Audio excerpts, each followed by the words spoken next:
জানতে পেরেছি যে টিভির মাধ্যমে যে এরকম চার্জশিট প্রথমে 1-2, পরে আরেকটা শুনলাম যে 3 নম্বর চার্জশিটও জমা হয়েছে। এবং চার্জশিটের ভিতরে আমরা জানতে পারলাম যে এখানে একটা চার্জ হয়েছিল যারা গুম সংক্রান্তই, এটা হলো যে যারা ডিজিএফআইতে কর্মরত ছিল তাদের একটা বড় অংশ এখানে জড়িত ছিল বিধায় বা জড়িত আছে এরকম একটা অভিযোগ। আরেকটা আছে র্যাবের টিএফআই নিয়ে, এবং আরেকটা ছিল সেটা 4-5 আগস্টের রামপুরা ইনসিডেন্সের উপর ভিত্তি করে, তাই তো? ঠিক, এটুকু তো আমরা সবাই জানি। তো এটা ঘটার পরে যেটা হলো, ওখানে কতগুলো কথা বলা ছিল, যেমন ধরেন সাথে সাথে ওয়ারেন্ট অফ অ্যারেস্ট ওয়ারেন্ট যেটা, সেটাও ইস্যু হয়ে যায়। তো ইস্যুটার ক্ষেত্রে আপনারা সাংবাদিক আমাদের থেকে আপনারা এটা বেশি জানেন। সেটা হচ্ছে যে এই ওয়ারেন্টে ইস্যু করে ট্রাইব্যুনাল থেকে, করার পরে এটা কার কাছে যায়? পুলিশের কাছে, আইজিপির কাছে যায়। তাকে একটা ডেট দেওয়া আছে, 22 তারিখের ভিতরে এটা তাকে কার্য সমাপ্ত করতে বলেছেন। আর এখানে অনুলিপি হিসেবে, অনুলিপি পর্যন্ত মানে ফটোকপি বা অ্যানাদার কপি, এগুলো কপি হিসেবে আমাদের বিভিন্ন অ্যাপয়েন্টমেন্ট যারা আছে তাদের কাছে একটা করে অনুলিপি। আমরা এটা সোশ্যাল মিডিয়াতে দেখেছি এবং টিভির স্টলে কেউ কেউ এটা দিতে পেরেছেন, কেউ কেউ দিতে পারে না, বাট আমরা সোশ্যাল মিডিয়াতে দেখেছি এরকম চার্জশিটের অনুলিপির ভিতরে কারো কারো আছে। আমরা অদ্যবধি পর্যন্ত কোনো এই যে যেটা বললাম অ্যারেস্ট ওয়ারেন্ট এখন পর্যন্ত আমরা হস্তগত হয় না। এটা আপনার বিষয়টা কিন্তু আইনি বিষয়, এটা কোনো অন্য কোনো চিঠি বা অন্য কোনো কিছু না যে ইলেকট্রিসিটি বিল আসলো সেই ইলেকট্রিসিটি বিল দিল না কেন, এটা কিন্তু আইনি বিষয়। আপনারা একটু খেয়াল করে দেখেন, এটা আসার কথা তার একটা প্রেসক্রাইব রুট আছে, সেটা পুলিশের মাধ্যমে আসবে, ইন্ডিভিজুয়ালের কাছে পৌঁছাবে, ইন্ডিভিজুয়াল এটা রিসিভ করবেন, ওটা সাইন করবেন, ডকুমেন্ট এটা ফেরত যাবে, কোর্ট অ্যাকনোলেজ করবেন যে যার এটা ইস্যু হয়েছিল সেটা রিসিভ করেছে, তাই তো? এটা কি বিদ্যুৎ বিলের মতো না? কিন্তু খেয়াল করে দেখেন, আমরা এখন পর্যন্ত ওই ইয়েটা পাইনি, যেটা ওয়ারেন্ট আমরা এখনো আমাদের হস্তগত হয়নি।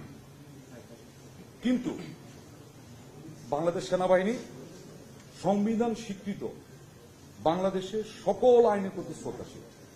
আমি আবার বলে নিচ্ছি, বাংলাদেশ সেনাবাহিনী সংবিধান স্বীকৃত বাংলাদেশের সকল আইনের প্রতি শ্রদ্ধাশীল।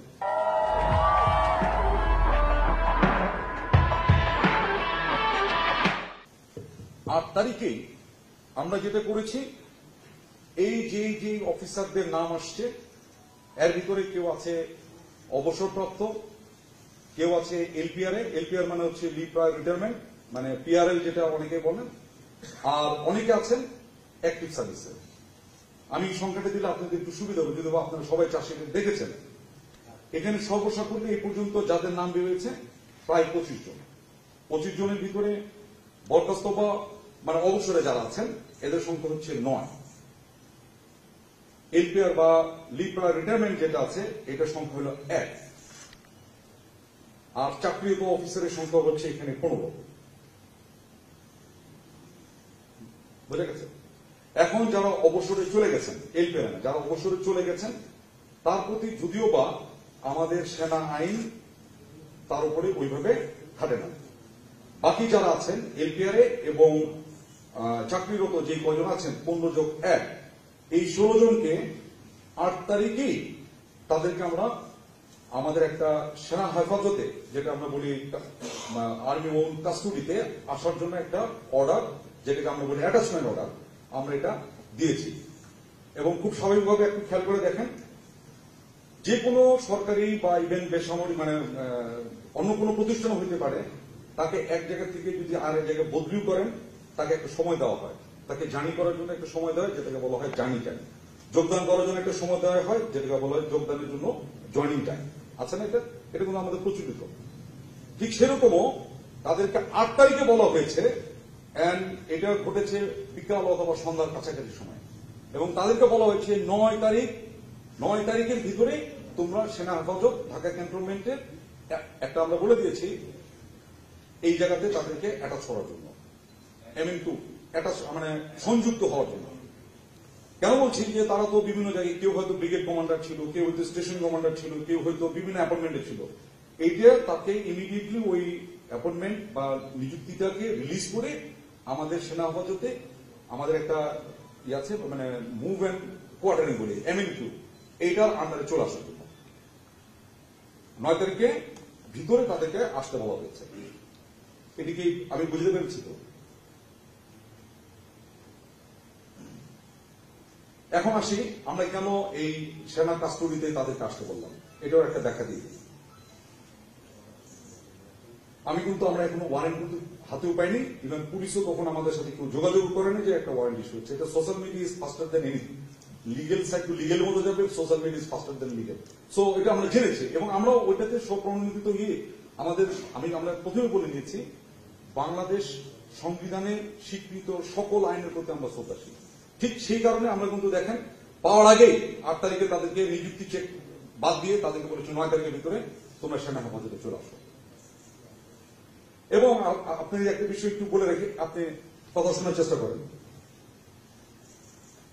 এটা বাংলাদেশ সেনাবাহিনীর এটা এজ ওল্ড প্র্যাকটিস।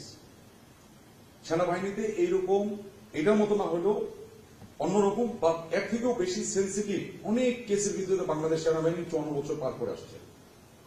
ওই সময়ও আমরা এরকম যাদের নামে অভিযোগ উঠে তাদেরকে আমরা এরকম হেফাজতে প্রথমে নিয়ে নিই, তারপরে তার বিচার কার্য শেষ হয়।